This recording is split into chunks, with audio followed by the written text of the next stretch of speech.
Hello. तो स्वागत है आप सभी का एक बार फिर आईआईटी के इस फुल ईयर कोर्स में।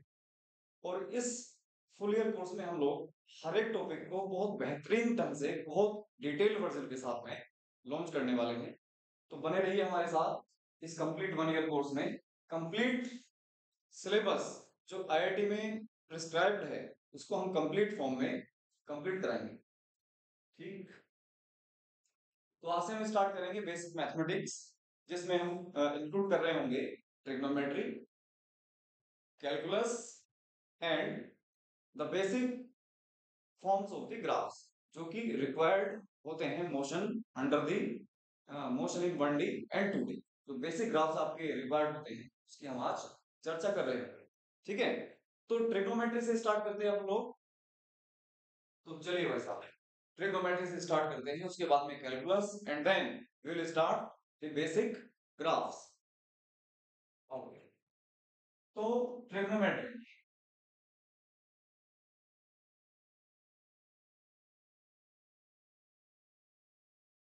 देखो, बेसिकली ट्रिग्नोमेट्री में जो बेसिक फॉर्मूलाज हैं वो आपको ज्यादा हाई लेवल के रिक्वायर्ड नहीं होते हैं। जितना बेसिक आपको चाहिए होगा उतना हम आप कंप्लीट करा के देंगे। तो सबसे पहले बात आती है बेटा angle, measurement of the angle. Angle का हमें मेजरमेंट करना है। तो पहले जो इसका यूनिट है वो होता है डिग्री, या फिर इसको हम मेजर कर सकते हैं रेडियंस में। इसमें आपस में जो कन्वर्जन है वो कई बार रिक्वायर्ड होता है, इसकी हम डिटेल में भी बातें करेंगे। देखो, इससे पहले एक बात हो, अगर मैं कंप्लीट एक रेवोल्यूशन की बात करूं तो वो कंप्लीट होता है बेटा 360 डिग्री। तो अगर इसके हम चार टुकड़े कर लें, चार पार्ट कर लें, पहला पार्ट बना हमारा 90 डिग्री का, इसको हमने नाम दिया फर्स्ट क्वाड्रेंट। First quadrant. ऐसे ही दूसरा 90 का जो पार्ट बना उसने बोला सेकंड क्वाड्रेंट।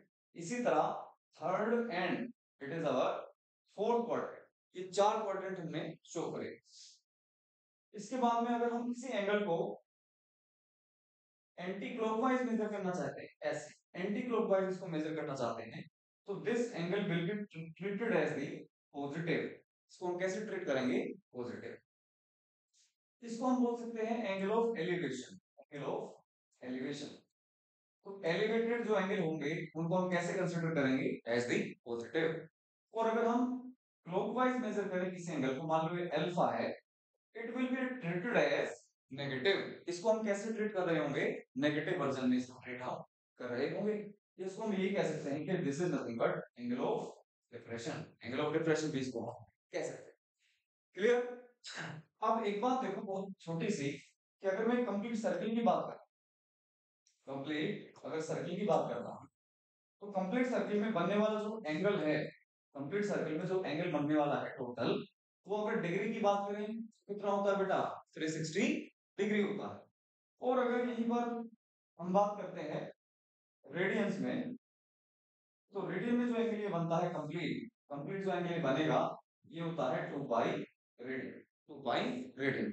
ठीक, तो ये भी एक कंप्लीट एंगल है और यहाँ पर भी ये कंप्लीट एक रेवोल्यूशन है। कंप्लीट रेवोल्यूशन में जो एंगल बना 360 डिग्री और यहाँ पर 2 पाई रेडियन है, दोनों कंप्लीट। तो दोनों को हम क्या कर सकते हैं? इक्वेट करा सकते हैं। तो 360 degree is equal to 2 pi radian. इसको 2 से आप कट कर लो, तो आपने क्या देखा यहाँ पर कि 180 degree is equal to pi radian आ गया। 180 डिग्री इज इक्वल टू कितना आ गया?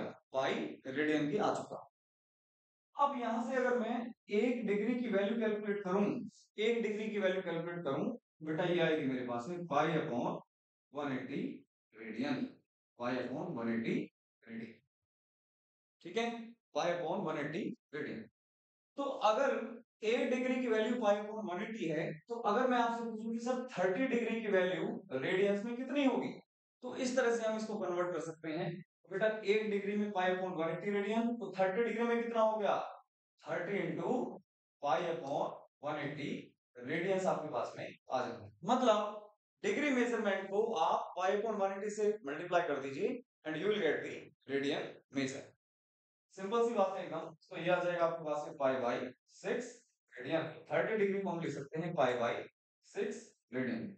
सिमिलरली 45 डिग्री आपका देखो ये याद होने चाहिए सारे आपको, पाई बाई 4 होगा। 60 डिग्री होगा बेटा आपका कितना, पाई बाई 3। और 90 डिग्री कितना होगा आपके पास में, 90 डिग्री आपका होगा pi by 4 radian. Pi by 4 radian आया। क्लियर एकदम, छोटी सी बात। अच्छा, इसका रिवर्स भी हम कर सकते हैं। रिवर्स इन द सेंस कि अगर मैं आपसे कहूं कि 2 pi radian is nothing but equal to 360 degree, तो पाई रेडियन में कितना हो गया, 180 डिग्री। तो एक रेडियन में अगर आपसे पूछा जाए बेटा 180 अपॉन पाई डिग्रीज, एक रेडियन में कितना हो गया, इतना डिग्रीज आपके पास में आ गया।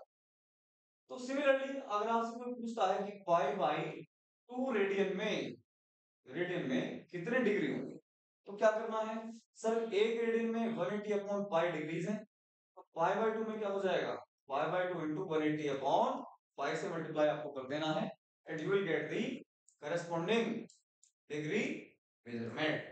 तो वही चीज आगे देखो, pi by 2 radian is equal to कितना आगे 90 डिग्री में आ गया। तो ये तो था simple conversion from degree to radian and from radian to degree. Simple सी बात एकदम, ये हमें आना चाहिए। अब देखो इसके बाद में एक छोटा सा लॉजिक मैं बताऊंगा फॉर कॉम्प्लीमेंट्री एंगल्स, है ना, conversion of trigonometric function complementary फॉर्मूले। जो कॉम्प्लीमेंट्री फॉर्मूले हैं आपके पास, उनको हम कैसे कन्वर्ट कर रहे होंगे।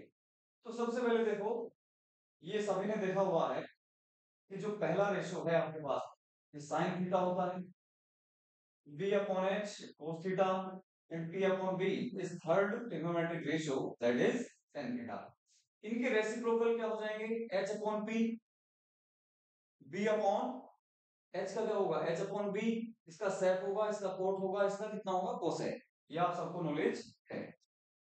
तो एक क्वेश्चन यहां से सिंपल सा ये आ सकता है कि अगर साइन थीटा आपको गिवन है, साइन थीटा आपको गिवन है, मान लो 3/5 गिवन है, तो आपसे पूछा जाए कि सर ये बताओ कि इसमें कोस थीटा की वैल्यू कितनी होगी और टेन थीटा की वैल्यू कितनी होगी। कई बार रिक्वायरमेंट आती है कि साइन थीटा की वैल्यू को कन्वर्ट करना हमें पड़ता है टेन की फॉर्म में या फिर कोस थीटा की फॉर्मेट। तो राइट एंगल ट्रायंगल बनाना है सिंपली, तो साइन थीटा कितना होता है, p अपॉन h, तो सिंपली इसको p कह दो और इसको क्या कह दो आप, h। p की वैल्यू आपकी कितनी आ गई 3 और h की वैल्यू आ गई 5। तो पाइथागोरस थ्योरम से ये कितना आ जाएगा 4।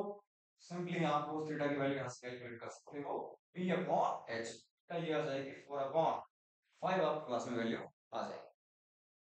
सिंपल एकदम। लाइकवाइज tan थीटा की वैल्यू अगर चाहिए तो p अपॉन b, सर ये आएगा 3 अपॉन 4, वैल्यू आने वाली है कितनी, 3 अपॉन 4 आपको ऑप्टेन होके मिलेगी। ठीक, अब इसमें एक ट्रायंगल आपको याद रखना है हमेशा के लिए, 3 4 एंड 5। ये 3 4 5 का राइट एंगल ट्रिपलेट बनता है, ये 3 4 5 का ट्रिपलेट जो है राइट एंगल ट्रायंगल फॉर्म करता है। तो ये वाला जो एंगल है ये आता है बेटा 37 डिग्री, ये 90, और ये आपका बचता है 53 डिग्री। ये कितना, 53। तो यहां से देखो कि साइन 37 की वैल्यू कितनी आए, सर वो होगी p अपॉन h, 3/5 आपके पास में वैल्यू आए। ठीक है, tan 37 की अगर कोई पूछता है tan 37 कितना, तो वो कितना होगा बेटा, b p upon b, it will be equals to 3/4, ये वैल्यू आपके पास में आ जाएगी। सिंपल सी बात है एकदम। अब देखो, अगर मैं इसको x एक्सिस बोलता हूं और इसको बोलता हूं क्या, y एक्सिस, तो यहां पर y की वैल्यू सर 0, यहां पर y की वैल्यू सर यहां भी 0, यहां पर y की वैल्यू 0, यहां पर क्या है 0, यहां भी 0, यहां पर भी 0। तो मतलब y की वैल्यू यानी कि फंक्शन की वैल्यू इस वाले एक्सिस पर चेंज नहीं हो रही है। इसमें आप लिख सकते हो नो चेंज, किसमें, वैल्यू ऑफ y। और यहाँ पर 0 है तो यहाँ पर 1 होगी, यहाँ पर 2 3 एंड 4 एंड सो ऑन। तो यहाँ पर वैल्यू कैसी है बेटा, चेंजिंग। तो ये वाला जो एक्सिस आया मेरा y एक्सिस, चेंज वाला एक्सिस है। एक छोटा सा मैं कंसेप्ट बता रहा हूँ। तो अभी मेरे पास में ये तो नो चेंज वाला एक्सिस आ गया और ये आ गया कैसा चेंज वाला एक्सिस। यहाँ तो कोई डाउट हो तो बताएं। अगर यहाँ तक क्लियर है तो यहाँ से आपके 48 फॉर्मूलाज डायरेक्टली तैयार हो जाए। ठीक है, वो आपको बिल्कुल भी रटने की जरूरत नहीं होगी, डायरेक्टली मैं यहीं से आपके डराइव करवा दूंगा। तो जितने भी कॉम्प्लीमेंट्री एंगल फॉर्मूले होंगे वो डायरेक्टली हम यहीं से कैलकुलेट कर लेंगे। चलो जी, तो अभी तक हमने ये देखा कि नो चेंज वाला एक्सिस हो गया और ये चेंज वाला एक्सिस हो गया। आगे चलो जी।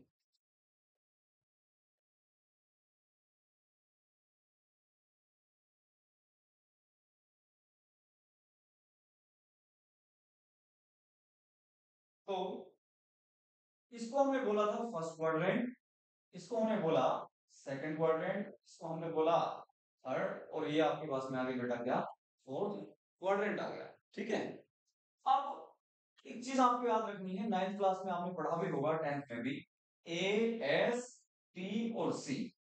ए एस टी सी मतलब आप इसको कैसे भी याद कर सकते हो, ऐड शुगर टू कॉफी करके जैसे भी आप करते हो। ए का मतलब है ऑल, ऑल मतलब क्या, ऑल पॉजिटिव, मतलब जितने भी ट्रिग्नोमेट्रिक रेशियोज हैं वो सारे ट्रिग्नोमेट्रिक रेशियोज फर्स्ट क्वाड्रेंट में क्या वैल्यू देंगे, पॉजिटिव वैल्यू देंगे। एस का मतलब है बेटा साइन, एस का मतलब है साइन, तो साइन सेकंड सेकंड क्वाड्रेंट में पॉजिटिव होगा। और इसका अगर साइन की वैल्यू पॉजिटिव है तो इसका जो रेसिप्रोकल होगा वो भी कैसा होगा, पॉजिटिव। अगर टू पॉजिटिव है तो 1/2 भी क्या होगा, पॉजिटिव। क्लियर एकदम। तो बाकी सभी क्या होंगे यहाँ पर नेगेटिव। अब थर्ड में आओ, थर्ड में टी, टी मतलब 10, टी फोर 10, तो थर्ड क्वाड्रेंट में 10 पॉजिटिव होगा और इसका रेसिप्रोकल वो भी पॉजिटिव होगा, और ये दोनों पॉजिटिव होंगे तो बाकी सभी नेगेटिव होंगे थर्ड क्वाड्रेंट। क्लियर है। फोर्थ में आइए, फोर्थ में लिखा है बेटा सी, सी फोर कोस, तो मतलब फोर्थ में हमारा जो कोस रेशियो है वो पॉजिटिव होगा और इसका रेसिप्रोकल पॉजिटिव होगा। बाकी सभी trigonometric ratios except cos and sec will be negative in the fourth quadrant. यहाँ तक बात क्लियर है एकदम। तो अगर यहाँ तक क्लियर है सारी बातें, तो इसके बाद आप देखो ये जो एंगल है ये है 90 डिग्री। तो 90 में से अगर छोटा सा एंगल आप माइनस करोगे, सब्ट्रैक्ट करोगे, तो कौन सी क्वाड्रेंट में आ जाओगे आप, तो 90 माइनस कुछ करोगे अगर आप, यानी कि 90 माइनस थीटा अगर आप करना चाहते हो तो आप फर्स्ट क्वाड्रेंट में आ जाओ। ठीक है, सिमिलरली आप 90 पे खड़े हो मान लीजिए और आपने क्या किया, 90 में कुछ ऐड किया, तो कौन से क्वाड्रेंट में आ जाओगे, आप आ जाओगे सेकंड क्वाड्रेंट। लेकिन ये थीटा की वैल्यू लेस देन 90 होनी चाहिए। अब मान लो आप यहां पर खड़े हो 180 डिग्री पर, यानी कि 5 रेडियन पर, तो 180 माइनस थीटा करूंगा, 180 माइनस थीटा करूंगा, तो कौन से क्वाड्रेंट में आऊंगा, सेकंड में। और बेटा 180 प्लस थीटा अगर मैंने किया, 180 प्लस थीटा करते ही कहां पर आ जाऊंगा मैं, थर्ड क्वाड्रेंट में आ जाऊंगा। ये जो वैल्यू रहती है बेटा ये रहती है 270 डिग्री या फिर 3 पाई बाई 2 वैल्यू होती है ये।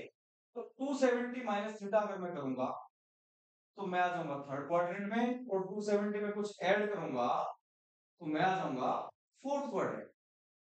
सिंपल सी बात है। लाइकवाइज ये जो वैल्यू है ये वैल्यू आ जाएगी 360 डिग्री और यही है 0 डिग्री।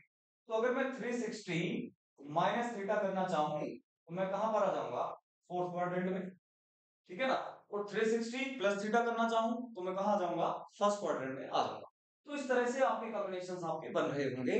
ये सारे कॉम्बिनेशंस का जो एक यूनिक कंसेप्ट है वो मैं आपको बता दे रहा हूं, और आपको 48 फॉर्मूला याद करने की जरूरत नहीं होगी। ठीक है, तो अभी थोड़ी देर पहले मैंने इस वाले एक्सिस को बोला था नो चेंज एक्सिस।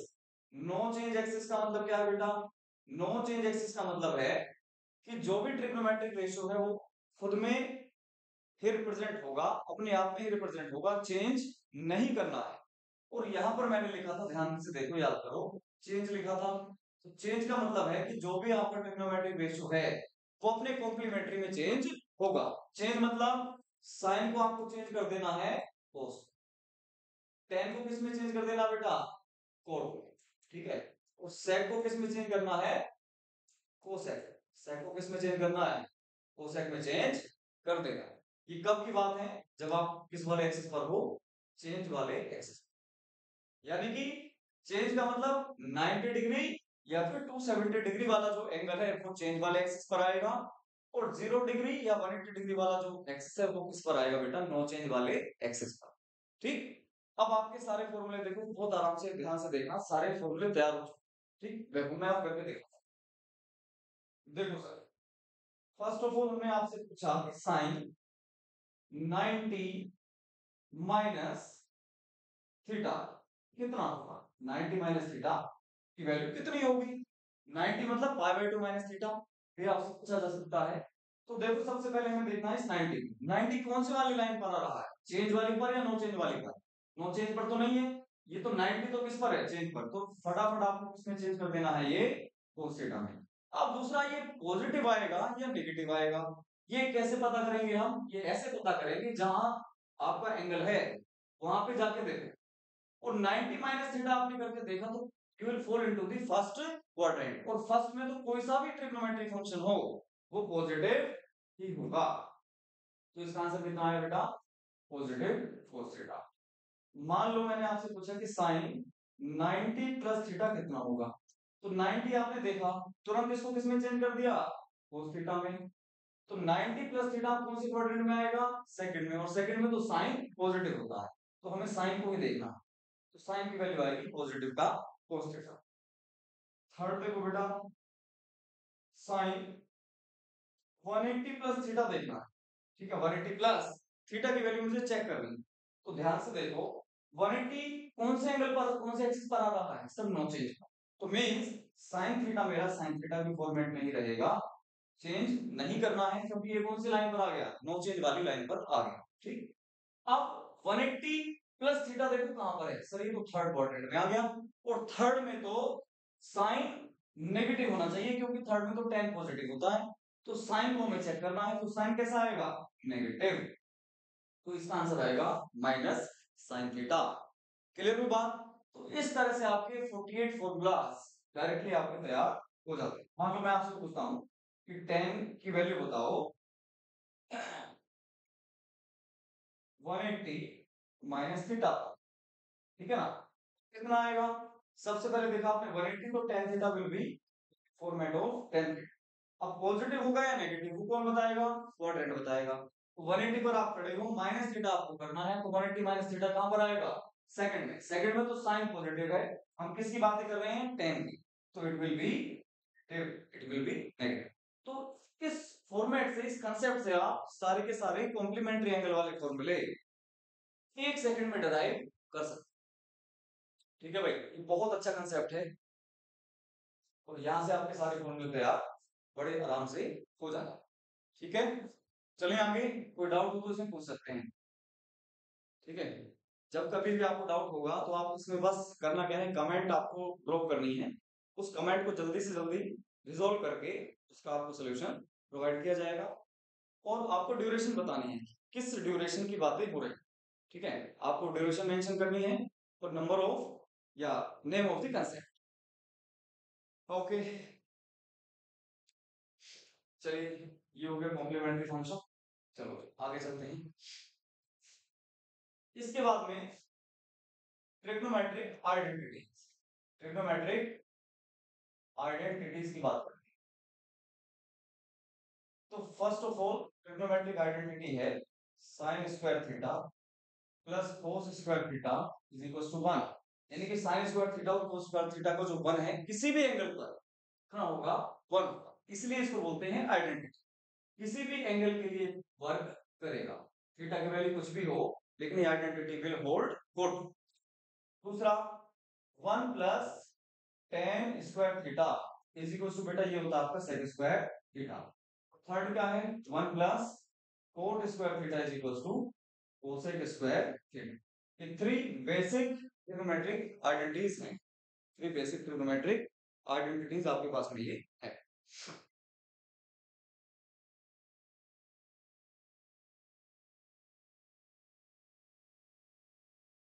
फिर देखते हैं trigonometric identities for sum of the angles, sum of angles. जैसे साइन में आपको दो एंगल्स का सम गिवन है और उसकी वैल्यू आपको ओपन करनी है, तो वो आएगा बेटा साइन ए कोस बी प्लस कोस ए साइन बी। ठीक है, इसी को ऑपरेट कर लो, है ना, बार बार चेंज मत करो, इसी को ऑपरेट कर लो। मैं क्या कहता हूं कि if A is equal to B is equal to theta कहते हैं, ठीक है, या एक्स कहते हैं, थोड़ी देर के लिए क्या कहते हो इसको, एक्स कहते हैं। तो यहां पर आपको मिलेगा बेटा sine x plus x 2x, sine 2x का फॉर्मूला आपको मिलने जा रहा है, कितना होगा ये sine x cos x, sine into x, sorry sine x into cos x plus cos x into sine x, तो ये हो गया आपके पास में 2 sin x इंटू एक्स, ये आपके पास में डायरेक्टली फॉर्मूला बन गया sin 2x का, ठीक है, sin 2 theta is equal to 2 sin theta into cos theta. अच्छा अगर यहाँ पर देखो डबल एंगल है 2x है, तो यहाँ पर x आ रहा है, तो अगर यहाँ पर sin x हो, सिर्फ sin क्या हो, सिर्फ x हो, तो ये आंसर आएगा आपके पास में 2 sin x by 2 into cos x by, ठीक है, sin x by 2 into cos x by 2 आपके पास में ये वैल्यू आएगी। सिमिलरली अगर यहाँ पर बेटा sin 4x हो जाता, ठीक, तो हमने क्या देखा कि अगर 2x है तो इसका हाफ एंगल यहाँ पर मिल रहा, इसका हाफ एंगल यहाँ पर मेरे को ऑब्टेन हो रहा है, तो format will be the same, तो it will be equal to 2 sin, इस एंगल का हाफ करिए 2x इंटू cos 2x, अरे बात समझ में आती है नहीं, इस तरह से हमने एक फॉर्मूले को पकड़ के इसका पूरा ऑपरेट हमने कर दिया, इसका पूरा ऑपरेशन हमने कर लिया, क्लियर एकदम। अच्छा अगर यहाँ पर होता बेटा माइनस होता, यहाँ पर माइनस होता यानी कि साइन a माइनस बी, तो यहाँ पर हम क्या लगा देते, माइनस लगा रहे, तो 3-4 फॉर्मूले देखो इसी वाले पेज पर मैंने कंप्लीट कर लिए, आपको याद करने की इसमें जरूरत कुछ भी नहीं है, ठीक है भाई, ये ट्रिग्नोमेट्रिक फॉर्मूले हो गए साइन के सम वाले, राइट। तो फॉर्मूले से फॉर्मूला डिराइव करवाते हुए चल दूंगा मैं, तो आपको बहुत आसानी हो जाएगी, सारी चीजों को रटना अलग चीज है, कंसेप्ट वाइज समझना बहुत आसान होता है, तो मैं कंसेप्ट वाइज आपको लेकर चलना चाहूंगा।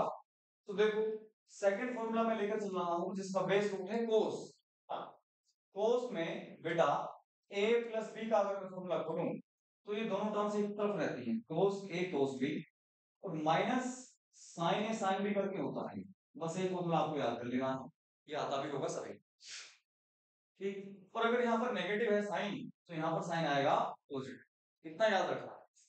अब मैं अगर आपसे पूछूं कि सर अगर यहाँ पर a की वैल्यू इफ a बराबर हो जाए b, इसको मान लो या तो थीटा या फिर x कह दो, ठीक है, क्या कह दो इसको, दोनों को x, आपको बेटा फॉर्मूला मिलेगा cos x का, ये फॉर्मूला किसका मिला, cos a प्लस b का मतलब x प्लस x कितना हो गया 2x हो गया, इज इक्वल टू यहाँ पर मिला cos a इंटू cos, ये x बन गया, और ये भी क्या बन गया, b को भी हमने x मान लिया, cos x into cos x, बेटा ये आ गया cos स्क्वायर x, माइनस ये कितना आएगा आपके पास में sin स्क्वायर x, ठीक है एकदम। फॉर्मूले से फॉर्मूला बनाना सिखा रहा हूं आज मैं, ठीक है, देखो बेटा, तो cos 2x का पहला फॉर्मूला आपके पास में आया cos square x minus sin square x, अब देखो, और इसको मैं क्या लिख सकता हूं, cos 2x को मैं लिख सकता हूं बेटा cos स्क्वायर x माइनस इस sin स्क्वायर x को बोलो बेटा मैं क्या लिख सकता हूं 1 minus cos square x, first trigonometric identity का यूज कर लिया है मैंने। अब ये देखो ये वैल्यू होगी आपके पास में cos स्क्वायर x माइनस 1, और ये माइनस माइनस हो जाएगा प्लस cos स्क्वायर x, तो कितनी cos स्क्वायर x हो गई cos स्क्वायर x, तो एक फॉर्मूला आपके पास में आ गया बेटा, एक फॉर्मूला आपके पास में आया cos 2x का, फिर 2 cos स्क्वायर x माइनस 1, ये कब आया, जब आपने इस वैल्यू को आइडेंटिटी में किया, है ना, इसको आपने चेंज कर दिया यूजिंग द आइडेंटिटी। अच्छा अगर सर इसको हम चेंज करते तो ठीक है सर कोई बात नहीं, इसको भी चेंज करो, और तो cos 2x का एक फॉर्मूला और अभी ऑब्टेन होने वाला है, वो क्या है देखो ध्यान से बेटा, वो होगा cos स्क्वायर x की जगह मैं लिख सकता हूं 1 माइनस sin स्क्वायर x, माइनस 1 sin स्क्वायर x ही रहा आपके पास में, राइट, तो cos ऑफ 2x का एक और फॉर्मूला आपको मिल गया 1 माइनस ये 2 sin square x, 1 minus 2 sin square x, ठीक है, ठीक है जी। कोई डाउट हो यहाँ पर बताइए। अब और नया फॉर्मूला आपको मैं रटवाऊंगा नहीं, यहीं से आप आ जाओगे। यहीं से देखो, अगर मैं इस 1 को उधर शिफ्ट कर देता हूं तो बेटा ये हो जाएगा 1 प्लस कोस 2x, और ये 1 प्लस कोस 2x आपके पास में फॉर्मूला बन गया 2 कोस स्क्वायर x का। ठीक है, इनको बोलते हैं डबल एंगल फॉर्मूला। ठीक है ना, इनको बोलते हैं डबल एंगल फॉर्मूला। देखो, ये जो कंसेप्ट वाइज मैं लेकर चल रहा हूँ उसमें आपको रटना नहीं है कुछ भी, सारी चीजें आप कंसेप्ट से समझते जाओ। तो अगर यहाँ पर देखो डबल एंगल है तो यहाँ पर हाफ एंगल मिल रहा। तो अगर मैं आपसे बोलूं कि सर 1 प्लस कोस 4x का कितना आएगा, तो आप बोलोगे सर ये आएगा 2 cos square 2x, 2 cos square 2x। और अगर यहाँ पर 1 प्लस कोस x हो जाए, सिर्फ 1 प्लस कोस x हो जाए, तो इस एंगल का हाफ यहाँ पर मिल रहा है, तो बेटा ये आएगा 2 cos square x by 2 x by. बहुत इंपॉर्टेंट फॉर्मूला है, ये इंपॉर्टेंट फॉर्मूला है। सिमिलरली अब यहाँ पर आओ, देखो यहाँ पर अगर मैं इस 2 साइन स्क्वायर x को उधर ले जाऊं तो ये वाली टर्म इधर आएगी, तो ये टर्म इधर आकर के मिलेगी बेटा आपको 1 माइनस कोस 2x बराबर कितनी वैल्यू हो गई 2 sine square x, 2 sine square x। तो अगर इस फॉर्मूले में 2x की जगह मैं x कर दूं तो आपको फॉर्मूला मिलेगा बेटा 1 माइनस कोस ऑफ x का। इस एंगल का हाफ आपको इधर मिलेगा, तो ये वैल्यू मिलेगी आपको 2 साइन स्क्वायर x बाई 2। ये देखो बहुत छोटे छोटे फॉर्मूले आपको कई बार in the middle of the question use करने को मिल जाते हैं। तो ये देखो पूरा मैंने ऑपरेट कर दिया, तो उसका फॉर्मूला, ठीक है ना, डबल एंगल में हाफ एंगल में सब में इसी से देखो डेराइव करते हुए चले जाते हैं। कोई डाउट हो तो इसमें पूछ सकते हैं, ठीक है, इसमें कोई डाउट होना नहीं चाहिए। क्लियर, आगे चलते हैं। अब बात करते हैं भाई साहब टेन, इसकी बात करते हैं अब हम टेन। थर्ड जो बेस रूट है हमारा टेन, तो टेन में अगर a प्लस बी का फॉर्मूला है बेटा, तो ये फॉर्मूला आएगा आपके पास में tan a plus tan B upon 1 minus tan a into tan B. ये फॉर्मूला है a प्लस बी का, यानी कि दो एंगल्स अगर सम में है तो उनका टेन अगर हम लें तो इस तरह से आप उसको ओपन करो। मान लो आपसे पूछा जाए टेन 75 डिग्री की वैल्यू कितनी, तो डायरेक्टली तो कोई टेबल हमारे पास में ऐसा है नहीं जिसमें जिसमें टेन 75 की वैल्यू आपको ऑब्टेन हो जाए। तो हम क्या कर सकते हैं बेटा, इसको हम इस तरह से ले सकते हैं कि टेन 30 प्लस 45। अब ये दोनों वैल्यू स्टैंडर्ड हैं, इसकी वैल्यू भी हमें मालूम होती है, टेन 45 की वैल्यू भी हमें पता होती है। क्या करेंगे हम, देखो इसको हम लिखेंगे टेन ए मतलब 30 प्लस टेन बी मतलब ten 45 upon 1 minus ten 30 into ten 45। तो बेटा टेन 30 की वैल्यू आपके पास में आती है 1 बाई रूट 3 प्लस ये वैल्यू होती है 1 कौन 1 माइनस टेन 30 की वैल्यू आती है 1 बाई रूट 3, और ये वैल्यू कितनी 1। बेटा ये वैल्यू आएगी आपके पास में 1 plus root 3 upon root 3 divided by, बल्कि ऐसे कर लो इसको, रूट 3 प्लस 1, और ये हो जाएगी आपके पास में रूट 3 माइनस 1, रूट 3 से रूट 3 कैंसिल आउट हो जाएगा। ये वैल्यू आती है आपके पास में 1075। तो इस तरह से हम डबल एंगल को सोल्व कर लेते हैं। अच्छा अगर यहाँ पर नेगेटिव होता है यहाँ पर a माइनस b, तो यहाँ माइनस साइन होता और यहाँ पर क्या हो जाता प्लस साइन। अब फिर से वही बात, अगर मैं a बराबर b is equal to x रख देता हूं तो मुझे फॉर्मूला ऑब्टेन हो जाएगा tan x plus x 2x का। tan 2x आपके पास में आएगा, tan x plus tan x मतलब बेटा कितना 2 tan x upon 1 minus tan square x। ये आपका डबल एंगल फॉर्मूला हो गया tan की टर्म्स में, ठीक है, tan की टर्म्स में। अच्छा इसमें एक बहुत मजेदार बात देखो, कई बार हमें साइन और कोस को tan की टर्म्स में लिखना होता है, या कई बार हमें tan को in terms of sine and cos लिखना रिप्रेजेंट करना पड़ जाता है।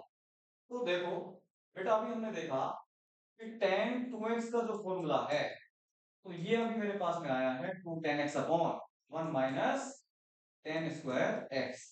अब अगर मैं 2 tan x upon 1 minus tan square x में माइनस की जगह प्लस कर दूं, माइनस की जगह क्या कर दूं मैं प्लस कर दूं, तो ये फॉर्मूला आपका बन जाता है बेटा sin 2x। ठीक है सर। तो सर cos 2x का फॉर्मूला क्या बनेगा? बहुत बढ़िया बात है cos 2x के लिए भी। तो इसका फॉर्मूला बनेगा बेटा, डिनोमिनेटर तो दोनों का सेम 1 + tan स्क्वायर x, और ऊपर जो न्यूमरेटर है इसका ये आता है 1 - tan स्क्वायर x। तो सर चेक करके और देख लो इसको। तो sin 2x upon cos 2x को अगर मैं डिवाइड कर दूं तो मेरे को मिलेगा tan 2x। ठीक है सर। तो राइट हैंड साइड भी डिवाइड करके देख लो। तो डिनोमिनेटर से ये 1 + tan square x cancel out होगा, तो आपको मिलेगा 2 tan x upon 1 - tan square x। देखिए यही चीज ऑब्टेन आपको होगी। It means ये sin 2x in terms of tan x, cos 2x in terms of tan x, and tan in terms of tan x। ये हाफ एंगल फॉर्मूले। तो इस तरह से हम छोटे छोटे क्वेश्चंस को सॉल्व कर सकते हैं यूजिंग द ट्रिग्नोमेट्रिक आइडेंटिटीज। और ये बहुत ज्यादा मैंडेटरी है क्योंकि क्वेश्चंस के बीच में आपको ऐसी चीजें अप्लाई करने को मिलती हैं। ठीक है, अगर आप अच्छे लेवल का एग्जाम दे रहे हो तो आपको ये चीजें आनी चाहिए। ठीक है भाई, ये ट्रिग्नोमेट्री का बहुत बेसिक सा पार्ट हमने लिया। तो conversion of radian into degree and degree into radian ये कंप्लीट हो चुका। हाफ एंगल फॉर्मूले हो गए, डबल एंगल फॉर्मूले हो चुके हैं। इसके बाद में ट्रिग्नोमेट्री में तो मेरे हिसाब से कुछ बचता है नहीं। एक ट्रिग्नोमेट्रिक रेशियो को दूसरे ट्रिग्नोमेट्रिक रेशियो में चेंज करना वो मैंने सिखाई दिया है। तो ट्रिग्नोमेट्री में तो सब कुछ कंप्लीट है।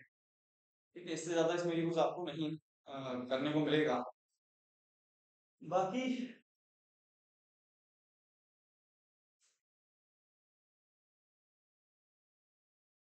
ठीक है, कंप्लीट है ये तो। इसमें कोई डाउट रहेगा तो हम बाद में डिस्कस कर लेंगे इस चीज को। ये कंप्लीट हो चुका। तो ट्रिग्नोमेट्रिक रेशियोज, इनके फॉर्मूले, आइडेंटिटीज ये हमने सब कंप्लीट कर लिए हैं। कन्वर्जन कंप्लीट कर लिया है। ये हो गया आपका ट्रिग्नोमेट्री का लेवल फर्स्ट कंप्लीट। या लेवल फर्स्ट कंप्लीट हो चुका है आपका ट्रिग्नोमेट्री।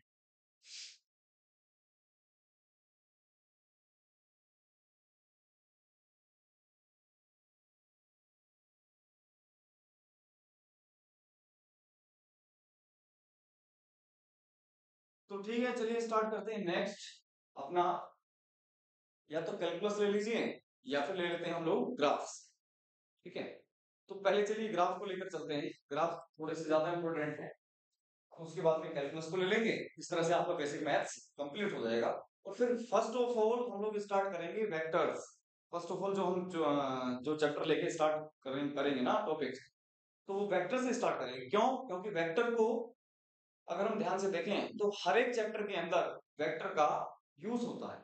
तो अगर हमें वेक्टर नहीं आएगा ना तो 1D मोशन आप समझ पाओगे, ना रिलेटिव मोशन आप समझ पाओगे, ना ही प्रोजेक्टाइल मोशन आपको समझ आएगा। तो वेक्टर एक बेसिक टूल है, इसको भी मुझे बेसिक में ही कराना है बेसिकली। तो इसको भी हम नेक्स्ट वीडियो में कवर कर रहे हैं। तो नेक्स्ट हम लेकर चलते हैं बेटा बेसिक ग्राफ्स। बेसिक ग्राफ्स, ठीक है, बेसिक ग्राफ्स की बात करेंगे। ये भी बहुत आसान चीज है जो कि हमें आनी चाहिए। तो सबसे पहले बेटा हम बात करेंगे कांस्टेंट ग्राफ। कांस्टेंट ग्राफ, तो कांस्टेंट ग्राफ कैसा होगा ध्यान से देखो। यहाँ पर हम दो चीजें लेंगे। अगर हम फिजिक्स की बात करें तो यहाँ पर हम टाइम लेते हैं और यहाँ पर कोई भी क्वांटिटी। ठीक है, मैथमेटिक्स की अगर हम बात करें तो यहाँ पर हम लेते हैं एक्स एक्सिस और यहाँ पर हम लेते हैं बेटा क्या, वाई एक्सिस।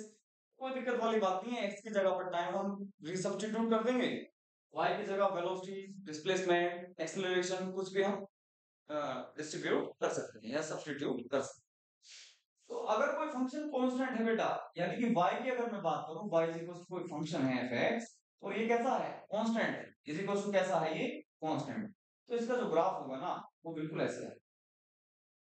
ठीक है, पैरेलल टू x एक्सिस। इस तरह की चीज को हम बोलते हैं, इस तरह के फंक्शन को बोलते हैं कांस्टेंट फंक्शन। इसमें खास बात क्या है, इसका जो बेटा स्लोप होगा, ये एंगल बनाएगा एक्सिस x एक्सिस के साथ में कितना, 0। तो इसका स्लोप कितना आएगा, 0। दूसरी बात, इसकी जो डिग्री होगी, इसकी डिग्री होगी बेटा कितनी, 0। इसकी डिग्री क्या होगी, 0। ये दो बातें यहाँ पर बहुत समझने वाली है। डिग्री हमें पता होनी चाहिए और साथ में इसका स्लोप कितना है, 0। ये बात हमें पता होनी चाहिए। ये किसकी बात हो गई, कांस्टेंट ग्राफ की। फॉर एग्जांपल एग्जांपल मान लो मैंने यहां पर लिया टाइम एक्सिस और यहां पर लिया वेलोसिटी। ग्राफ बेटा मैंने आपको दिया 20 मीटर पर सेकंड। तो इस ग्राफ का मतलब क्या है कि जो वेलोसिटी है वो टाइम के रेस्पेक्ट में कांस्टेंट है, ना तो 20 से ऊपर जा रही है इंक्रीज हो रही है, ना ही 20 से डिक्रीज हो रही है। इट मींस ये कैसी है, कांस्टेंट वेलोसिटी का ग्राफ, कांस्टेंट वेलोसिटी का ये ग्राफ। क्लियर है भाई। अब यहां पर अगर आपसे एक्सेलरेशन पूछा जाए तो सर एक्सेलरेशन कितना, तो आपको ये पता होना चाहिए कि एक्सेलरेशन जो होता है वेलोसिटी टाइम ग्राफ का स्लोप होता है। तो इसका स्लोप बताओ बेटा, स्लोप आप देखते ही बता दो कि जो आपका कांस्टेंट फंक्शन है उसका स्लोप क्या, क्योंकि वो theta is equal to 0 degree बनाता है एक्स एक्सिस के साथ, तो इसका स्लोप कितना, 0। अभी हमने बात करी स्लोप कितना, 0। और स्लोप भी होता है क्या, एक्सेलरेशन बीटी ग्राफ का स्लोप भी होता है एक्सेलरेशन। तो एक्सेलरेशन कितनी आ जाएगी इसकी, 0। इसकी एक्सेलरेशन आ जाएगी कितनी बेटा, 0। ठीक है, तो ये मतलब किस चीज को रिप्रेजेंट कर रहा है, यूनिफॉर्म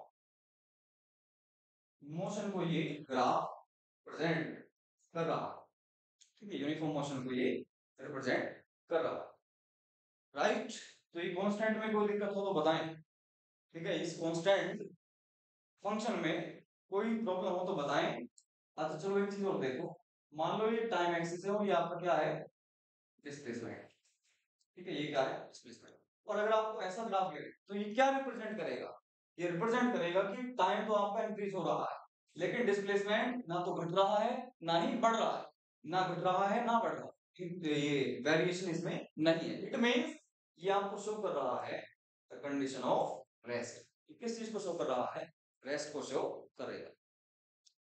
चलो भाई, ये कांस्टेंट ग्राफ आपके समझ में मेरे हिसाब से आ गया होगा, इसमें कोई दिक्कत वाली बात नहीं। आगे चलते हैं।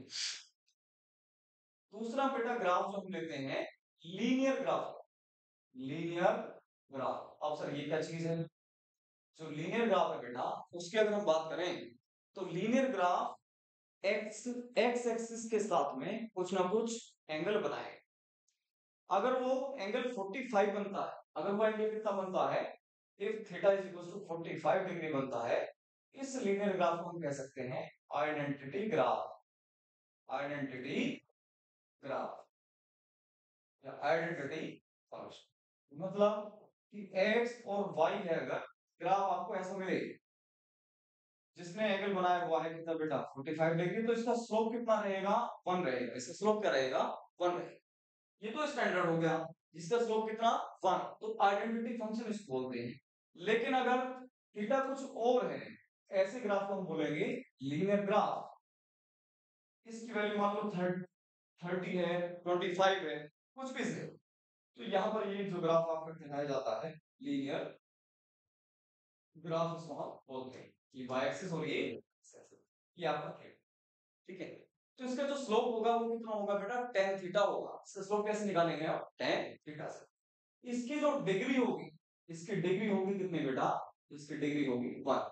लीनियर फंक्शन की डिग्री क्या होगी, 1। क्यों, क्योंकि इसकी जो इक्वेशन होती है y mx की फॉर्मेट में आती है, y mx के फॉर्मेट में आती है।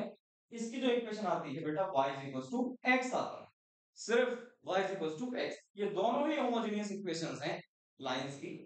तो होमोजेनियस का मतलब जो ओरिजिन से पास करें। अच्छा, अगर ओरिजिन से पास ना करें तो क्या होगा, देखो ध्यान से। अगर ये कोई लाइन है और ये यहां से सी इंटरसेप्ट बनाते हुए यहां से पास कर रही है और इसका स्लोप क्या है बेटा, m, तो इसकी जो इक्वेशन आएगी, इसकी इक्वेशन आएगी y is equal to mx plus c, जहां पर m इसका स्लोप हो गया और c है ये इंटरसेप्ट। ये जो इंटरसेप्ट है ये c आपको रिप्रेजेंट करेगी। तो अब ये ओरिजिन से पास नहीं करने वाली, ये ओरिजिन से पास नहीं करेगी, लेकिन अभी भी ये आपकी जो ग्राफ है, जो आपका ग्राफ है ये लीनियर ही कहलाएगा। इसकी डिग्री कितनी होगी, 1, जिसकी डिग्री क्या रहेगी, 1 ही रहेगी। कोई भी स्ट्रेट लाइन है उसकी डिग्री क्या रहने वाली है, 1 आपको मिलेगी। ठीक है, एक और तरीका देखो, मैंने लिखा x/3 प्लस y/4 तो ये इंटरसेप्ट फॉर्म होती है, लाइन को रिप्रेजेंट करते हैं। देखो, अगर मैं आपसे बोलूं कि x के नीचे a इंटरसेप्ट है प्लस वाई के नीचे वाई का इंटरसेप्ट बी है इज इक्वल टू 1, तो इसको आप ऐसे रिप्रेजेंट करोगे, एक्स एक्सिस में तो ए इंटरसेप्ट कट कर लो, यहां से यहां तक की लेंथ कितनी हो गई ए, और वाई में कितनी इंटरसेप्ट कट करो बी, तो वाई एक्सिस में आपने कट कर लिया बेटा इंटरसेप्ट मान लो ये बी, और दोनों पॉइंट्स को आप जो है मिला, दोनों पॉइंट्स को क्या करो मिला दो, तो आपको जो इक्वेशन मिली, जो ग्राफ मिला, ये इस पर्टिकुलर लाइन का मिल जाएगा। जैसे इसकी मैं ग्राफ ड्रॉ करना चाहूँ अगर, तो इसका ग्राफ मैं ऐसे ड्रॉ करूंगा कि एक्स एक्सिस में कितना इंटरसेप्ट सर 3 का, ये इंटरसेप्ट हो गया 3, तो वाई एक्सिस में कितना इंटरसेप्ट सर 4 का इंटरसेप्ट कट करूंगा, तो यहां से 3 और यहां से कितना 4 का इंटरसेप्ट कट करते हुए ये लाइन मैंने ड्रॉ कर, ये किस चीज को रिप्रेजेंट करेगी, x upon 3 plus y upon 4 is equal to 1 को रिप्रेजेंट ये करेगा।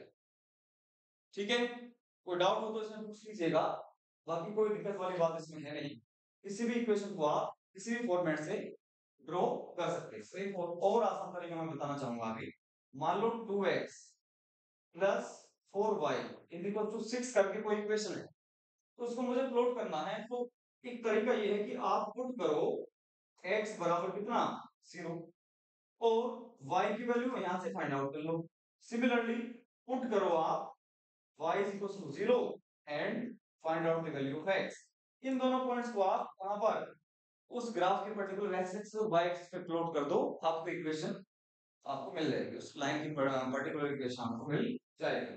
फॉर एग्जांपल इसकी अगर मैं बात करूं तो देखो, ये आपके पास कोई इक्वेशन लिखी है 4x plus 3y is equals to 12, तो x को मैंने 0 पुट किया तो y ये टर्म 0 हो गई, तो y कितना मिलेगा 4, सिमिलरली मैंने y को 0 पुट किया, x कितना मिलेगा 3, x कितना मिलेगा 3, तो यहां से भी आप देखो इक्वेशन को प्लॉट कर सकते हो, उसके ग्राफ को प्लॉट कर सकते हो, तो 0,4 पॉइंट कहां होगा 0,4 ये रहा 0, और 3,0 कहां होगा सर 3,0 होगा यहाँ, दोनों को जैसे आप ज्वाइन करोगे तो आपको पर्टिकुलर लाइन की इक्वेशन का जो प्लॉट है वो मिल जाएगा।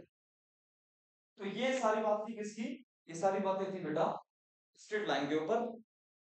अब हम बात करते हैं third, that is parabolic graph,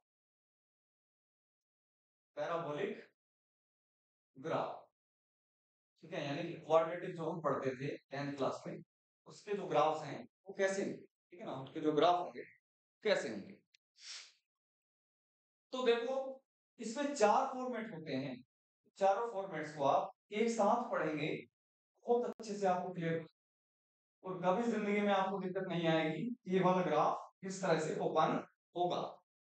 ठीक है, तो सबसे पहला मैं फॉर्मेट लेकर चल रहा हूं, y square is equal to 4ax, ये टाइप 1 है, ये टाइप 1 ऑफ द पैराबोला है।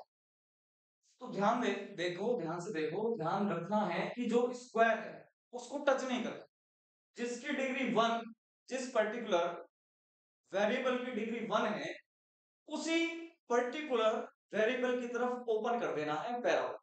ठीक, तो यहां पर देखो x की डिग्री है बेटा 1, तो मुझे x एक्सिस की तरफ इसको क्या कर देना है ओपन कर देना, x की तरफ क्या कर देना है ओपन कर देना। दूसरा देखो मैंने लिखा x square is equal to 4ay, ये जो पैराबोला है ये किधर ओपन होगा ये मुझे पता करना है, तो मुझे स्क्वायर वाले वेरिएबल को नहीं छेड़ना, किसको देखना है जिसकी डिग्री 1 है, जिसकी डिग्री 1 उसी तरफ आपको क्या कर देना है ओपन, तो यहाँ पर y की डिग्री है 1, देयरफॉर आपको इसको y की तरफ ओपन कर देना है, ये आपका parabola opening upward direction. Clear एकदम, बहुत अच्छे से बात समझ में आई होगी, ये दिक्कत वाली बात नहीं। अब आ जाओ, अगर मैंने आपसे पूछा कि सर इसका ग्राफ बताओ कैसा होगा, y square is equal to -4ax, तो सर कोई बात नहीं, जिसकी डिग्री 1 है उधर ओपन करेंगे, तो x की डिग्री 1 है उधर ओपन होंगे होगा ये, लेकिन सामने माइनस लिखा है तो मींस ये होगा नेगेटिव ऑफ x की डायरेक्शन में ओपन, ये जो ग्राफ आया आपका y square is equal to -4ax का। लाइकवाइज अगर मैं आपसे कहता हूं x square is equal to -4ay का बताओ, तो y की डिग्री है यहाँ पर 1 होगा तो ओपन ये y में, लेकिन सामने क्या लिखा है माइनस, तो माइनस y की तरफ ओपन करना है, ऊपर है पॉजिटिव y और नीचे क्या होगा आपका negative of the y axis. तो ये जो ग्राफ आएगा आपका ओपनिंग डाउनवर्ड डायरेक्शन होगा, ये जो ग्राफ आएगा आपका बेटा किधर होगा, ये ओपनिंग लेफ्ट डायरेक्शन। तो ये चार फॉर्म है पैराबोला की। अगर मैं समझता हूँ कि ये चारों फॉर्म्स आपको अच्छी तरह से क्लियर हो गई, दिक्कत कभी आएगी ही आपको नहीं, कभी इसमें आपको दिक्कत नहीं है, राइट। तो ये चार फॉर्म हो गया आपके पैराबोलिक फंक्शन। इसमें खास बात क्या है, इसमें ये वाला जो ग्राफ है इसमें 4a को 1 रख दीजिए, यानी कि a की वैल्यू कितनी कर दूं मैं, अगर 1/4 कर दूं तो इसका स्टैंडर्ड फॉर्मेट आता है y इक्वल्स टू बेटा क्या, x square. y equals to x square आता है। और इसका जो ग्राफ है आप ध्यान से देखो कैसा है, ओपनिंग अपवर्ड डायरेक्शन में, ओपनिंग अपवर्ड डायरेक्शन में। तो यहां से हम ध्यान से देख के बताओ कि अगर ऐसा वाला पैराबोला है y equals to x square, तो y की पावर 1 है, y की डायरेक्शन में ये क्या होगा, ओपन। अब अगर मैं इस एक्सिस में टाइम ले लेता हूं, ध्यान से देखना, टाइम कभी नेगेटिव होगा नहीं, तो नेगेटिव वाला जो ग्राफ है उसको मुझे हटाना पड़ेगा।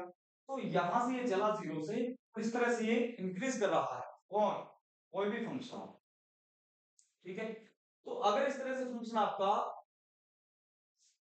f directly proportional to t square आपको दिखाई दे रहा है, तो कैसा है, पैराबोला है। तो पैराबोलिक फंक्शन की जो डिग्री होगी, ये ध्यान रखें, डिग्री होगी क्वाड्रेटिक इक्वेशन की, बताओ डिग्री 2 रहती है, तो इसकी डिग्री कितनी आएगी क्वाड्रेटिक की या स्क्वायर की, डिग्री 2 आएगी, ठीक है। डिग्री कैसे आएगी इसकी, डिग्री 2 आएगी, क्लियर एकदम। ये इंक्रीजिंग फंक्शन होगा, इंक्रीजिंग फंक्शन होगा ये। स्लोप इसका कैसा रहेगा, स्लोप भी इंक्रीजिंग होगा, इसका स्लोप कैसा रहेगा, slope is also increasing, slope is also increasing. ये भी बात हमें पता होनी चाहिए, क्लियर एकदम। चलो जी, पैराबोलिक हो गया। इसके बाद में y is equal to root of x, ये बहुत इंपॉर्टेंट ग्राफ, ये बहुत ज्यादा इंपॉर्टेंट ग्राफ है। तो इसका ग्राफ आप याद रखेंगे कि अगर आप x इधर ले रहे हो तो y की वैल्यू इधर, ये ग्राफ आपका ऐसा होगा, ठीक है ना। इसका जो ग्राफ है वो ऐसा होगा। तो ये ग्राफ आपके पास में आया y is equal to root of, y is equal to किसका, ऑफ x। इसमें खास बात यह है कि डिग्री तो इसकी कितनी आप बताओगे, अगर आप डिग्री स्क्वायर फंक्शन के हिसाब से देखोगे तो डिग्री 2 ही आपको बतानी होगी, लेकिन क्योंकि पैराबोलिक ग्राफ है, ये राइट हैंड साइड की तरफ ओपन होने वाला पैराबोला है, सर बेटा ये y square equals to x। तो मैंने क्या कर दिया, y is equal to root x कर दिया, दोनों तरफ स्क्वायर रूट ले लिया है सिर्फ, और कुछ नहीं है। तो अब यहां से देखने वाली बात यह है कि इसका जो स्लोप है बेटा, इसका जो स्लोप है वो स्लोप कैसा है, बार बार बार देखो थीटा की वैल्यू जो है कम होती जा रही है, it means slope is decreasing, slope of this graph is decreasing. ये बहुत इंपॉर्टेंट इसकी बात ध्यान देने वाली है, ठीक है। इसके बाद में आता है क्यूबिक ग्राफ, क्यूबिक ग्राफ आता है। क्यूबिक ग्राफ के लिए बेटा आप क्या देखो, क्यूबिक ग्राफ के लिए क्या करना है, y is equal to x cube. तो बहुत आसान तरीके से मैं इसको ड्रॉ करने का तरीका आपको बताऊंगा। देखो x की वैल्यू 0 रखो तो y भी कितना मिला, 0, ये पॉइंट आपको मिल गया 0। x की वैल्यू 1 रखो, y की वैल्यू भी कितनी मिली, 1। x की वैल्यू जैसे ही मैं 2 पुट करूंगा तो y की वैल्यू होगा 2 का क्यूब यानी कि 8। जैसे ही मैं x की वैल्यू 2 पुट करूंगा तो y की वैल्यू कितनी हो जाएगी, 8। तो ये ग्राफ आपको बेटा ऐसे, ठीक है, ये ग्राफ आपको कुछ ऐसे मिलने वाला। और इसी तरह से ये इस वाले क्वाड्रेंट में आएगा। और अगर इधर आपने टाइम एक्सिस ले लिया, फिर इस साइड से आपको रिमूव ना पड़े, क्यों, क्योंकि टाइम आपका कैसा रहता है, आपको पॉजिटिव ही लेना होगा, टाइम आपका नेगेटिव नहीं होता है। तो फिजिक्स में जितने भी ग्राफ होंगे वो नेगेटिव एक्स एक्सिस में नहीं होंगे, नेगेटिव टाइम एक्सिस में नहीं होने वाले हैं, वो पॉजिटिव जीरो से स्टार्ट, जीरो से आगे की तरफ होंगे वो सारे ग्राफ्स। ये जो आपके पास में मिला बेटा y is equal to x cube का ग्राफ, ठीक। सिमिलरली अगर कोई पूछे आपसे कि sir y is equal to x की पावर 4 का ग्राफ कैसा होगा, आपने सारे ग्राफ बता दिए तो इसको भी बताइए। तो सर देखो ये इवन फंक्शन का ग्राफ है और y इज इक्वल टू, मान लो जो डॉटेड लाइन है, डॉटेड लाइंस वाला जो ग्राफ है ये एक्स स्क्वायर को रिप्रेजेंट कर रहा है, मान। तो y is equal to x to the power 4 का जो ग्राफ होगा वो शेप में तो ऐसा ही रहेगा, बट थोड़ा सा शार्प हो जाएगा, थोड़ा सा शार्प हो जाएगा, ठीक है सर। तो y is equal to x की पावर 4 का हो गया, y is equal to x की पावर 6 का कैसा होगा सर, और थोड़ा सा शार्प हो जाएगा इस तरह से, तो ये x की पावर 6। तो जितने भी इवन पावर ऑफ x हैं उनके सभी के ग्राफ इसी फॉर्मेट में आपको होने वाले हैं, ठीक है। और फंक्शंस की बात करेंगे, जैसे कि हमने बात करी अभी, ये जो ग्राफ मेरे को दिखाई दिया ये वाला, इधर से ऐसे वाला, ये बेटा एक्स क्यूब का ग्राफ, किसका ग्राफ है ये, एक्स क्यूब का ग्राफ है। तो अगर मुझे एक्स टू दी पावर 5 का ग्राफ बनाना है, सर मैं क्या करूंगा, इसका जो टेपर है ना, ये थोड़ा सा और इसको मतलब शार्प कर, थोड़ा सा और शार्प कर लिया जाएगा। एक्स टू दी पावर 5 का हो गया, तो sir x to the power 7 का सर और शार्प कर देंगे इसमें, इसका जो स्लोप है और ज्यादा शार्प कर देंगे। Four powers of the x के फंक्शन जो होंगे ग्राफ, वो इस तरह से रिप्रेजेंट आप कर सकते, राइट। तो इसमें डाउट हो तो आप पूछिएगा, कोई दिक्कत इसमें आने वाली है नहीं। ये हो गए ग्राफ बेसिक वाले। अब बेटा आता है मॉडुलस फंक्शन, मॉडुलस फंक्शन, या इसी को हम कहते हैं absolute value function, absolute value function. ये क्या होता है, ये होता है y is equal to mod of x, y is equal to mod of x होता है। होता क्या है फिर ये होता है बेटा x if x is greater than or equals to 0, और इसकी वैल्यू होती है negative x if x is less than 0। मतलब 2 है अगर मॉडल्स के अंदर, तो ये क्या देगा, +2 बाहर देगा, 3 है तो ये कितना देगा, 3 बाहर देगा, -2 हो जाए कितना बाहर देगा, इसका मैग्नीट्यूड बाहर देगा आपको निकालना। मान लीजिए -1 है तो कितना देगा, +1, -3 है तो कितना देगा। तो सर यहाँ पर फिर आप कैसे -x निकाल रहे हो, तो बेटा ध्यान से देखो, यहाँ पर x अगर पॉजिटिव है तो वही वैल्यू बाहर आ रही है, जैसे पॉजिटिव 2 है तो 2 बाहर आ गया। लेकिन अगर x मेरा 0 से छोटा है, मान लो कि मेरा x -1 है, 0 से छोटा मतलब -1, तो x की वैल्यू कितनी आ गई, -1। तो जो आउटपुट आपको मिलेगा वो मिलेगा minus of the x, x की वैल्यू है -1, माइनस में बाहर लगा हुआ है, वैल्यू कितनी है ये, +1। तो मींस ये जो वैल्यू है बेसिकली ये नेगेटिव नहीं है, ये एब्सोल्यूट वैल्यू। समझ में बात आ रही है, ये नेगेटिव x का मतलब जो है ये क्वांटिटी जो है ये वाली, ये बेटा पॉजिटिव है, नेगेटिव नहीं है। ये नेगेटिव साइन इसको पॉजिटिव बना रहा, ठीक है। तो ये आपका मॉडुलस फंक्शन हुआ। बेटा इसको रिप्रेजेंट अगर हम करें, ध्यान से देखो, इसका ग्राफ आता है वी शेप ग्राफ, इसका ग्राफ आएगा आपको वी शेप का ग्राफ। अगर ये y है और ये x है, y is equal to mod of x आपको ऐसे मिलेगा। क्लियर एकदम। अब मैं आपको दो तीन ऐसी ट्रांसफॉर्मेशंस बताऊंगा जो फिजिक्स के अंदर बहुत ज्यादा इंपॉर्टेंट, आपको बहुत ज्यादा यूजफुल साबित होंगी। देखो सर, अगर मेरे पास में y is equal to mod of x का ग्राफ है, इसका ग्राफ मेरे को मालूम है कैसा होता है। तो अगर आपसे कोई पूछे कि y is equal to mod of x plus 3 का कितना, इसका ग्राफ कैसा बनेगा, तो आप क्या करेंगे बेटा, ध्यान से देखो, शिफ्ट कर देना है आपको, शिफ्ट द होल ग्राफ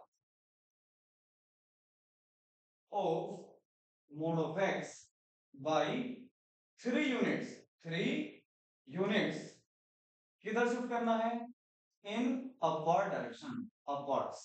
कहां शिफ्ट कर देना बेटा, आपको ऊपर की तरफ शिफ्ट कर देना। देखो ध्यान से, मान लो ये जो डॉटेड लाइन है आपके पास, ये ग्राफ हमने कहा ये मोड ऑफ एक्स का, ठीक। तो मोड ऑफ एक्स प्लस 3 का कैसे बनाना है, इस पूरे ग्राफ को उठाना है और शिफ्ट कर देना बेटा कहां, 1 2 3, 3 यूनिट ऊपर शिफ्ट कर देना। तो आपको क्या ऑप्शन हो जाएगा बेटा, आपको ऑप्शन हो जाएगा graph mode of x plus 3 का।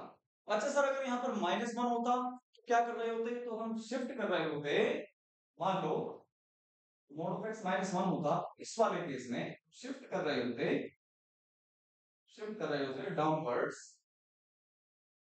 बाय कितना यूनिट, 1 यूनिट। जो भी यहाँ पर एक क्वांटिटी लिखी है उतने ही यूनिट उसको किधर शिफ्ट कर देना है, डाउनवर्ड शिफ्ट कर देना है। तो आपको आपको जो है करस्पॉन्डिंग ग्राफ ऑब्टेन हो जाएगा।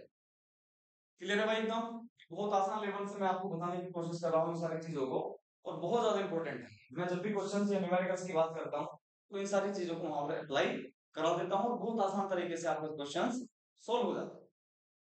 अगला देखो बेटा, y is equal to mod of x का आपको पता है, ये आपको क्या है, नॉन। तो y is equal to mod of x minus 3 का। अब x में से माइनस 3 किया है और मॉडुलस के अंदर है दोनों चीजें, तो x माइनस 3 का मोड बनाना है। ऐसे ग्राफ के लिए आप क्या करेंगे बेटा, इस सारी चीज को जो भी क्वांटिटी है सर, इसको इक्वेट करा देंगे जीरो से एंड फिर find the critical points. Find the critical points. Critical point कैसे फाइंड करते हैं, जो भी क्वांटिटी है इनसाइड द मॉडुलस उसको उठा के रख दो कितना, जीरो। तो यहां से क्रिटिकल पॉइंट आपके पास में आया 3।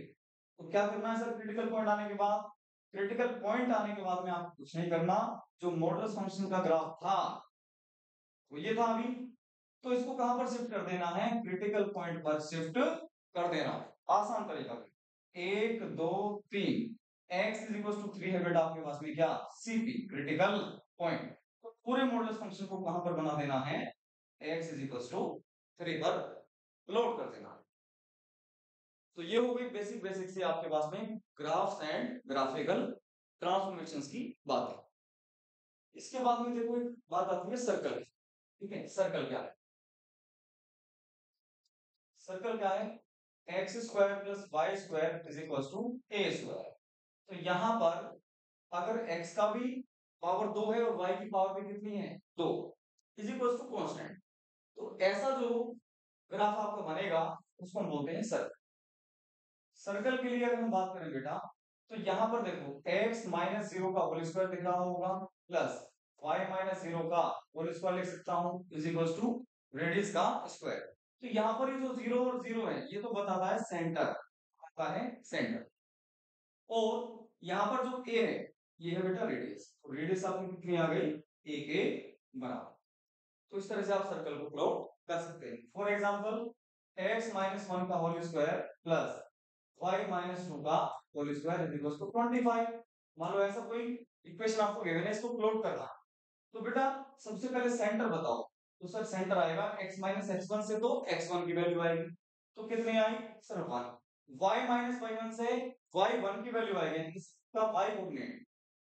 और रेडियस कहां से आएगी, तो सर रेडियस आएगी कितनी, इस कांस्टेंट का स्क्वायर, यानी कि 5 का स्क्वायर है, तो रेडियस कितनी आ गई 5 आपके पास में आ गई। तो बेटा जल्दी से आप इसका फ्लोट बना सकते हो। सेंटर कहां पर 1,2 पर, और रेडियस कितनी, सब रेडियस 5, रेडियस कितनी 5। इस तरह से आप सर्कल को बना सकते हैं। इलिप्स की अगर हम बात करें, एक्स स्क्वायर, एक्स स्क्वायर को लिखते हैं x square upon A square plus Y square upon b square is equal to 1 है 1। ठीक है, x square upon A square plus Y square upon b square is equal to 1 है। तो ये बनेगा आपका एलिप्स इस तरह से, जहां पर ये ए तो है एक्स एक्सिस में, जो ये वाला एक्सिस है जिसको हम बोलते हैं मेजर एक्सिस, ये कंप्लीट मेजर एक्सिस। और ये जो ए है इसको बोलते हैं semi major axis, semi major axis. ठीक है, और ये जो बी ये वाला है ये माइनर एक्सिस है, और यहां से यहां तक जो है ये बी, ये बी रिप्रेजेंट कर रही है इस चीज को, तो इसको बोलते हैं सेमी माइनर एक्सिस। तो इस तरह से आपका ये एलिप्स प्लॉट होता है। अगर ए की वैल्यू बराबर बी के हो जाए, ठीक है ना, ए बराबर बी हो जाए, देन मतलब इस चीज को ए को आप कंप्रेस करते करते बी के बराबर कर लो, तो एलिप्स क्या बन जाएगा, ध्यान से देखो, एक्स स्क्वायर अपॉन ए square plus Y square upon ये भी ए हो गया इज इक्वल टू 1। तो इस चीज को मैं लिख सकता हूं x square plus Y square is equal to a square. अरे सर ये तो एक सर्कल की इक्वेशन है, हाँ सर्कल की इक्वेशन है। तो मतलब अगर मैं इसको कंप्रेस करके और a और b की वैल्यू बराबर कर दूं तो it will B converting into the circle. ये किस में कन्वर्ट हो जाएगा, सर्कल में कन्वर्ट हो जाएगा। क्लियर है बात एकदम। तो इस तरह से हमने बेसिक ग्राफ कंप्लीट कर लिए हैं। तो आई होप कि आप लोगों को बहुत अच्छे से क्लियरली समझ में आए होंगे। इसके बाद में सेकंड हम लेक्चर इसका लेकर चलेंगे, उसमें न्यूमेरिकल पार्ट इंक्लूड कर रहे होंगे। उसके बाद में हम स्टार्ट करेंगे the basic part of the calculus. ठीक है, तो चलिए तब तक के लिए शुक्रिया।